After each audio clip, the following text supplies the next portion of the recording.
crop circle की angakpa wari मालेम सिदा थोकपा angakpa thoudok की marakta क्रॉप सर्कल की सिसु amani मसी मिट न संसंग उरबा करम न ओइरी बनोदी सुखंग खंग बंगमदबा angakpa makhal amani क्रॉप हाइबदी लौ हिंगोल हिंजांग नापी अदुगा सर्कल हाइबना क्वेश्चन बलई क्रॉप सर्कल की वारी असिसु एरिया 51 के मनुंगदा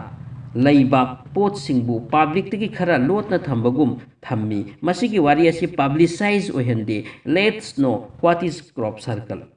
इंग्लैंड अमदी थांगनबा लमसिंगदा 1950 की मतुंगदगी अंगकप पोटसक खरा उबो फंगे मदुदी मखोय की लौ हिंगोल की मरक्ता अहिंग की तांगलौदा लौ नत्रगा लौ पापी सिंग मीना नमसिन बगुम लैसिन बगुम सर्कल अमगी मोंगद थरमी अदुगा हाइरिबो मफम असे मथक्तगी येंगलिबदी मतौ असुमना पैटर्न फॉर्म ओय हाइरि मसिगी पैटर्न सिंग असे अहिंगी पुंग खरगी मनुंगदा मी कना खंगौदना ओइदुना लेरमी मसी कनानसु खंगदे कनाना करम मतमद लाक्तुना सेमलमलिबा अदुबु मसी नुमिदांगदता तौरंब थेंगनरुई मसीगी मतुंगदा पैटर्न खरदी यामना कॉम्प्लिकेटेड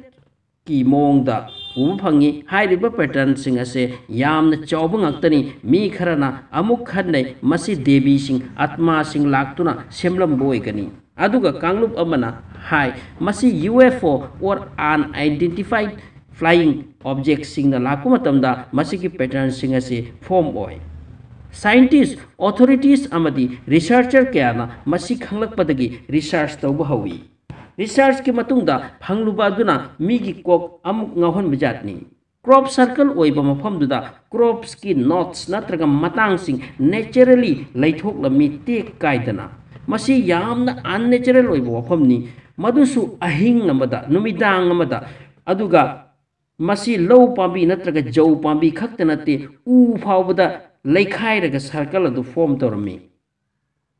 मदुसु मतम खजिकता असुमनसु थेंगनबा यावरुई मदुदी मसीगी सर्कल असे फॉर्म तोरकांदा पिसिलकपा एनर्जी अदुदा हाइरिबा लौ जौगी मतांगसिंग खांग बंगमदना पोखाइबसु यावी क्रॉप सर्कल की तंजादा महैगी मरुसु मांगखिबा थेंगनरमी मदुसु यामना क्लियर ओइना अमत्त खाक्तना मतांग मतांग द चरोंग अमगी साइड अमत्तगी मरुसिंग यौरमदबसु थेंगनै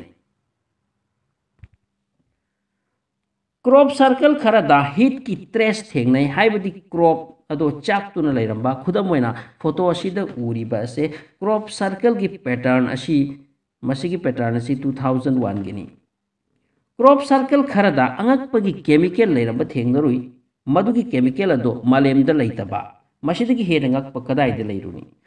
क्रॉप सर्कल ओइख्रबा मफमदुदा नेक्स्ट ईयर पोट थारबा मतमदा ngसाइगी मफम अदुमक्ता हाकुमगी अदुगी सक्तमदगी खजिक खेतनना अमुक हगलकी मसिबु घोस्ट ऑफ क्रॉप सर्कल कवी साइंसिंग असी उरगदी एंटी क्राइस्ट दज्जाल की साइन माली यंगबदा मसिगी thoudok असे 2005 2006 ता ओय हौजिकसु ओय येंगबिउ पिक्चर सिंग असे अंगकपो फममना क्रॉप सर्कल की मनुदा मैग्नेट अम फाव थबक सुदे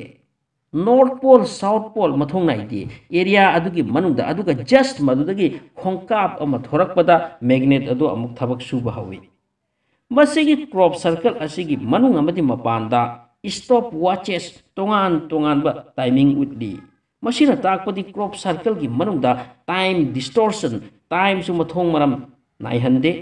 अदुगा मसिगी क्रॉप सर्कल असिगी मनुंगदा इलेक्ट्रोमैग्नेटिक फोर्स अदुकी मतिक कल्ली अदुदी मोबाइल अमदी इलेक्ट्रॉनिक डिवाइस मदुगी मनुंगदा पुसिनबदा माल फंक्शन ओय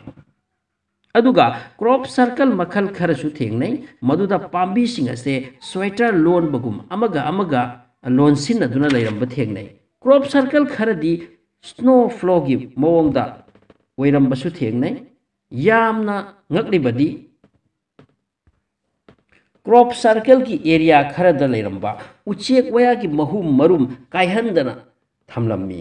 अदुगा मखोयगी सेमगदबदु सेमलमबगा चटकी मखोयगी उचेक वयागी मरुमदुदी थुगाइरमदे मसीबु करमना ओइरिबा कनाना करम सेमलमलिबा मसी अचौबो वहंगमनी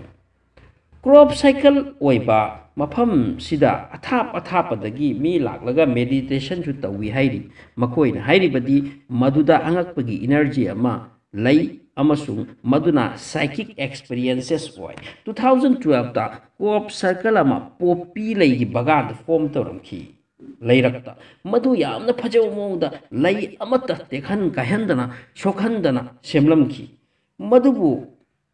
gi marakta ekoi gi khongul ama fawba thengnadi asumna